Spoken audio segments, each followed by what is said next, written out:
तर ते शहरही चांगलं करण्यासारखं आहे. परंतु अशा प्रकारच्या निवडणुका ज्यावेळेला होतात, अशा प्रकारची ज्यावेळेला काय म्हणतो तुम्ही मतदारांचा अधिकारच तुम्ही ज्यावेळेला काढून घेता, त्यावेळेला कशा निवडणुका चालल्यात काय. पण हे तुमचं जे बोलणं आहे हे म्हणजे बघून जर तुम्हाला म्हणजे तुमचा जो मतदार आहे तो आणखीन उदास व्हावा असं तुमचं आता नाही, माझा उदास होण्याचा नाही आहे. मी हे उदास होण्याचा काय, उदास झालेलाच आहे तो अख्ख्या महाराष्ट्रावर. पण असं आहे की मग तुम्ही त्यांना उभं केलं पाहिजे. म्हणूनच तर आम्ही लढतोय.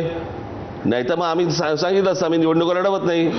असं आहे की तुमच्या पक्षानं तुम्ही कमी जागा घेतल्या असं आणि त्याच्याबद्दल बरेच जण नाराज वगैरे झाले. तुम्ही कसं बघताय त्याच्याकडे? काही नाही, मला असं वाटतं की आता काय अचीव करायचं आहे हे जास्ती महत्त्वाचं आहे. याच्यामध्ये तुम्ही कमी जागा मिळाल्या, जास्ती जागा मिळाल्या, याच्यावरती मी आता जातच नाही. पण मग आता मुळामध्ये काय अचीव करायचंय तुम्हाला? तुम्ही काय आता काय स्वप्न दाखवताय? मला सगळ्यात बघा, मी ह्या सगळ्या याच्यामध्ये तुम्ही जर समजा बघितलं असेल की हे तुम्ही दोन भाऊ एकत्र आले वगैरे वगैरे वगैरे, या सगळ्या गोष्टींची प्रोसेस जी सुरू झाली, मराठी किंवा मुंबईवरती या सगळ्यांचं लक्ष आहे किंवा मुंबईवरती ज्या प्रकारचं काय म्हणतं त्याला जे जुनं संयुक्त महाराष्ट्राच्या वेळेचं तेव्हापासूनचे स्वप्न, हे मला ते खूप जवळ आणतात असं मला चित्र आत्ता दिसायला लागलं. जे गेले मी अनेक महिने अनेक वर्ष मी याच्यावरती मी बोलतोय. माझी याच्यावरची भाषणं आहेत, त्याच्यावरची मी अनेकदा सांगितलेल्या आहेत या गोष्टी. यातला सगळ्यात जो अगदी त्यांनी जो त्याला चाचपडून पाहणं ज्याला म्हणतो आपण, या चाचपडून पाहण्यातला सगळ्यात महत्त्वाचा मुद्दा होता म्हणजे हिंदी सक्तीचा. की त्यांनी फक्त एक चाचपडून पाहिलं, मराठी माणूस जागा होतोय का किंवा चिडतोय का, रागावतोय का की थंड बसतोय. आणि ते चाचपडून पाहणं, त्यावेळेला ज्या वेळेला आम्ही भूमिका घेतली त्याच्या वेळेनंतर उद्धव पण तीच भूमिका घेऊन आलं. मला असं वाटतं की त्यावेळेला तो सगळ्या गोष्टी एकत्र आल्या आणि त्याच्यातनं ही सगळी पुढची प्रोसेस सगळी सुरू झाली.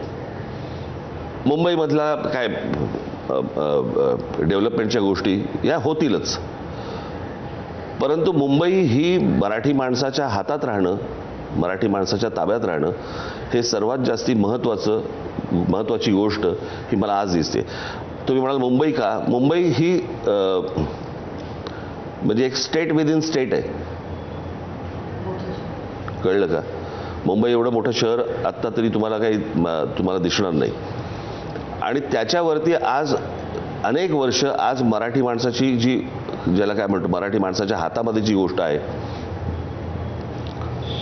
आज मला जे चित्र दिसतंय किंवा मी जे आत्ता मी हे मांडणार आहे माझ्या सभेमधनं, मी आत्ता काही इथे मांडत नाही आहे, सभेमधनं मांडीन त्यावेळेला त्याची व्हिज्युअल्स पण असतील आणि इतर गोष्टी सगळ्या असतील, ते तुम्हाला दिसेलच.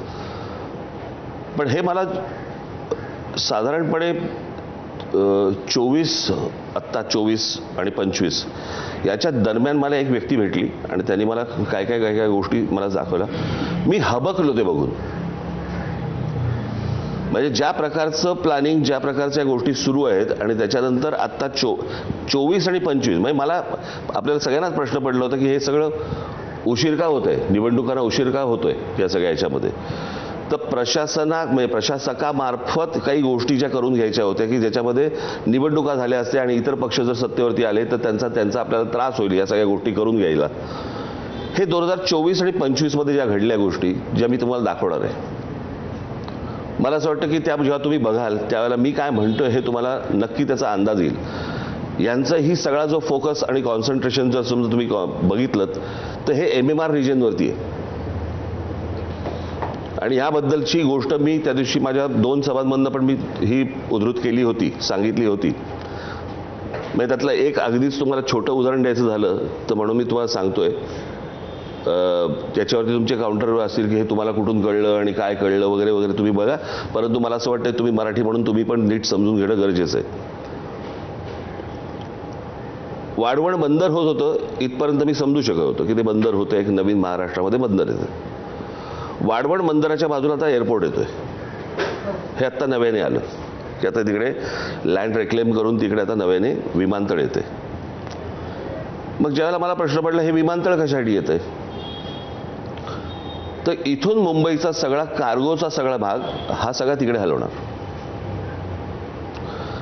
आणि नवी मुंबई विमानतळ बांधलंय तिकडे इकडूनचा सगळा डोमेस्टिक आणि इंटरनॅशनल हळूहळू शिफ्ट करणार. काही गोष्टी त्यांनी शिफ्ट करायला सुरुवात पण केली, ज्यातनं ज्या काही गोष्टी निदर्शनास आल्या त्या. म्हणजे कार्गो तिकडे गेला डोमेस्टिक इंटरनॅशनल नवी मुंबईला गेलं आणि आता हा प्लॉट ज्यांच्याकडे आहे, ज्यांच्या नाव दिलंय ते आहे अदानी.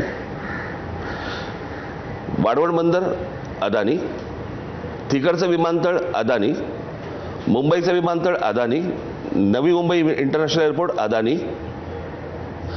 हा प्लॉट जो आता धारावीला लागून पुढे आता कलिना वगैरे असा तो जोडला जातो सगळा, बरोबर आहे. धारावी दिलाय अदानी. तो जो प्लॉट तुम्ही जर गुगलवरती नीट पाहिलात तर साधारणपणे 50 ते 60 शिवाजी पार्क मैदानं बसतील. उद्या तो प्लॉट विकायला काढणार, म्हणजे जो मध्यात आहे तो.